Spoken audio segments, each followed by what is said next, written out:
आज दिवसभरातल्या 3 महत्त्वाच्या बातम्या आपण बघणार आहोत. त्याच्यातली पहिली बातमी आहे डॉक्टर बाबा आढाव यांच्या संदर्भातली. वयाच्या 95व्या वर्षी त्यांचं निधन झालेलं आहे.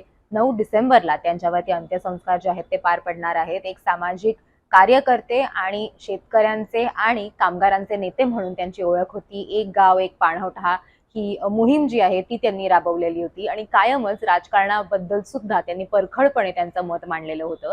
ते पुण्यामध्ये नगरसेवक सुद्धा राहिलेले होते. वंचितांच्या हक्कांसाठी असेल, समाजासाठी असेल, त्यांनी सातत्यानं त्यांचं अख्खं आयुष्य त्यांनी ते काम केलेलं आहे. त्यांच्यासारखे नेते आता पुन्हा होतील की नाही असं म्हटलं तरी ते वावगं ठरणार नाही. बाबा आढाव यांना आमच्या सगळ्यांकडनं भावपूर्ण श्रद्धांजली. आजची दुसरी महत्वाची बातमी आहे ती आहे महाराष्ट्रातल्या अधिवेशनासंदर्भातली.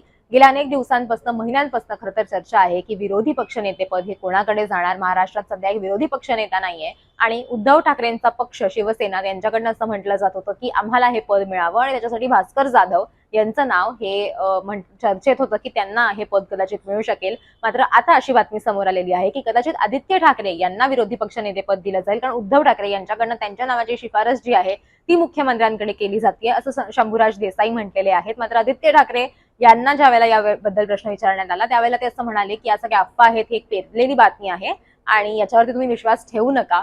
मात्र अनेक महिन्यांपासून विरोधी पक्षनेता कोण असेल ही चर्चा सुरू होती आणि याच्यामध्ये भास्कर जाधवांचं नाव पुढे होतं. मात्र आता चर्चेत आलेलं आहे ते म्हणजे आदित्य ठाकरे यांचं नाव. खरंच विरोधी पक्षनेतेपद दिलं जातं का हे आपल्याला येणाऱ्या दिवसांमध्ये जास्त स्पष्ट होईल.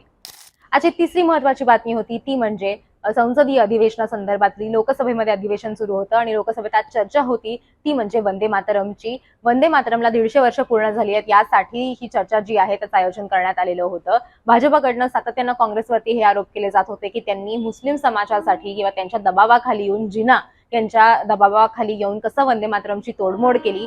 या सगळ्याला प्रियंका गांधी यांनी उत्तर देत असं म्हटलेलं आहे की कसं त्यांनी म्हणजे त्यांनी काही लेटर्स जे होते ते वाचून दाखवले आणि काही पुरावे देत त्या असं म्हटल्या की काँग्रेसनी का हे केलेलं होतं आणि काँग्रेसनी खरंच वंदे मातरममध्ये 2 कडवी जी आहेत ती गाळली होती का, ती त्यांनी मुस्लिम समाजाच्या दबावाखाली येऊन गाळली होती की नाही, या सगळ्याचं स्पष्टीकरण त्यांनी दिलेलं आहे. तुम्हाला जर नरेंद्र मोदी यांचं काय म्हणणं होतं आणि प्रियंका गांधी यांचं काय म्हणणं होतं हे बघायचं असेल तर ते तुम्ही आमच्या मुंबई तकच्या युट्यूब पेजवरती जाऊन तुम्हाला एक डिटेल त्याचा व्हिडिओ आणि त्यांची भाषणं जी आहेत संसदेतली ती ऐकता येतील. या होत्या आज दिवसभरातल्या 3 महत्वाच्या बातम्या.